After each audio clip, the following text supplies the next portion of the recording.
Hi, this is Craig Satterley, and this is Take One for the week of February 2nd. Peace be with you. We continue reading the Sermon on the Mount this week, and in this Epiphany season, the Sundays after Epiphany, the readings are supposed to help us understand who Jesus is. They're supposed to help us understand all that Jesus is. The readings are supposed to reveal Jesus to us. So the question is, who is Jesus? And the temptation is to ask, what are we supposed to do? Especially when Jesus calls us salt and light and a city on the hill. And in here, if we ask the question, what are we supposed to do? I think our Lutheran ears get in the way. Because by the time we get down to, do you think I've come to abolish the law and the prophets? We're doing into law and grace, and we are saved by grace and not works of law, and all of that good stuff. So who is Jesus? Jesus asks, do you think that I have come to abolish the law and the prophets? And his answer is no. And he painstakingly goes to show us, to tell us, to promise us that he will fulfill every letter of the law. So we need to think of the law and the prophets in their original context. We have turned the law and the prophets, as St. Paul said we would, as Luther thinks we would, as the means by which we can try to justify ourselves. There's a good Lutheran word, make ourselves righteous before God.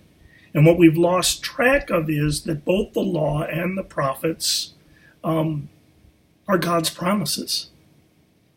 So when God gave Moses the law on Mount Sinai, God had already delivered Israel from the house of slavery, led them by a pillar of cloud and fire, brought them safely through the sea, was bringing them through the wilderness, fed them with manna, all that good stuff.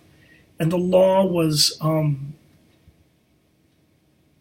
Israel's response to God's promise. The law was a manifestation of the promise. This is how you'll be my people. You'll live as my people. So the prophets, the prophets tell Israel where they have strayed, but it's always the prophets tell Israel where they have strayed in order that God may reclaim them, because God is going to reclaim them and bring them back to God. So, do you think that I have come to abolish the law and the prophets? Jesus asks, do you think I've come to abolish God's promises? No. But I will fulfill God's promises. Jesus is revealed in his words and teaching as the one who will fulfill all of God's promises. We will be God's people. We are God's people. And in Jesus, God will claim us and return us to God. And so we are salt and we are light. We're a city on the hill. He doesn't tell us to become that, to be that, in order to receive God's love. We are these things. So what does that mean? What does it mean to be salt? It's interesting how salt can really step a meal up. So we're to be seasoning, we're to flavor. So we might consider what it means to season or flavor ourselves, our lives, our church, our world, and that in whatever way is appropriate for us. And that's the hard part. I used to tell my preaching students, those of you being ordained, have it easy because you know where your pulpit is going to be. Those of you who are not going to be ordained, you get to find your own pulpit.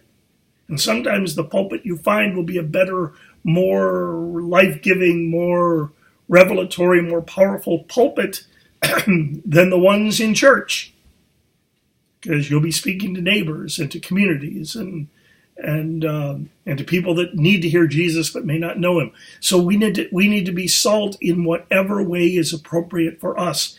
Not all the same way. So what does it mean to be salt for you? And if we walk away from the way, our best way of being salt, we become like the salt that gets thrown on the roads to keep the cars from crashing.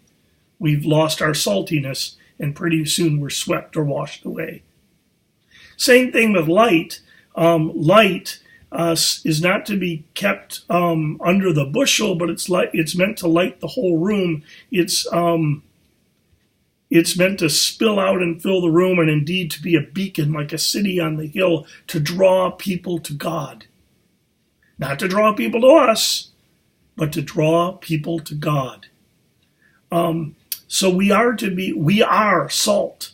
We are light. We are city on a hill. We don't have to become that.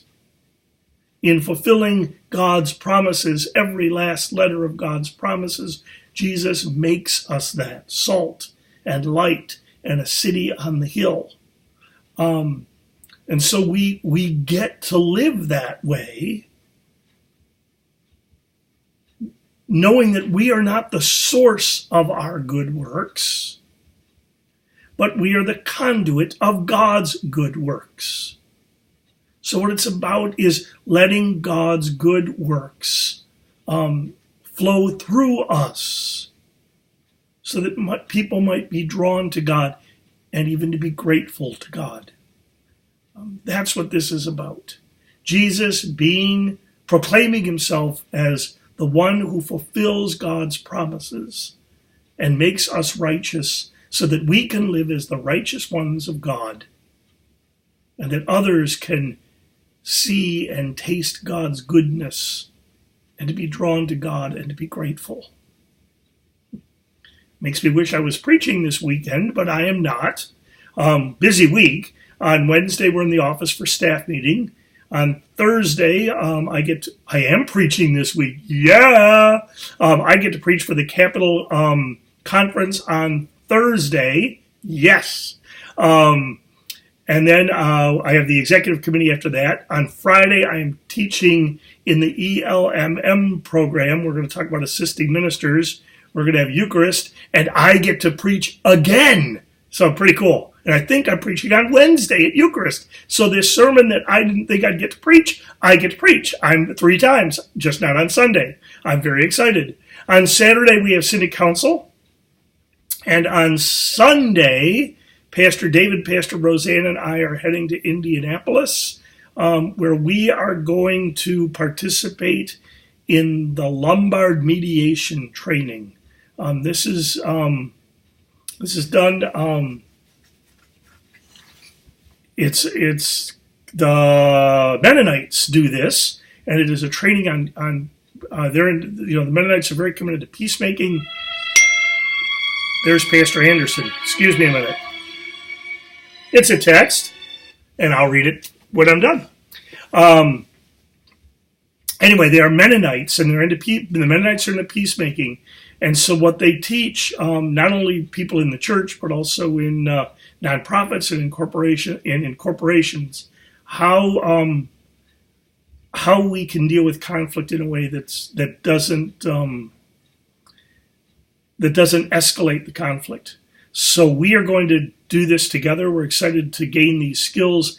We're also excited for the 3 of us to learn together. And I believe we will be joined, among many others, by the Synod staff, certainly of the Indiana-Kentucky Synod, and maybe one of the Ohio Synods. So the week of the 9th, we may not be around much because we'll be in class.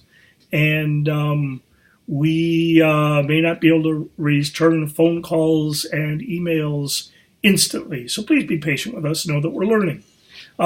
We rejoice with the people of Hope in Marlette, who on Sunday voted to call a part-time pastor. The call has been extended, and we'll wait for the pastor to discern and to decide. But we're very hopeful about Hope Marlette.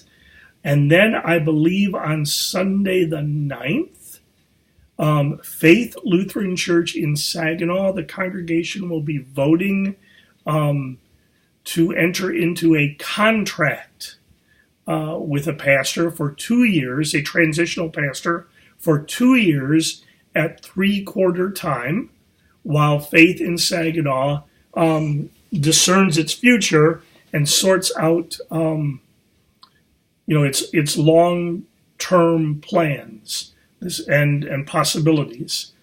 This is all part of congregations working on sustainability.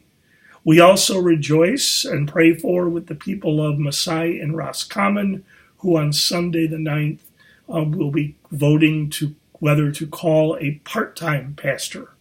So we remember in prayer and in hope these three congregations, Hope in Marlette, Faith in Saginaw, and Maasai and Roscommon, and the pastors that will be invited to discern whether God is calling them to serve in these places. So that, I think, is, I'm so excited I get to preach, and that I'd forgotten.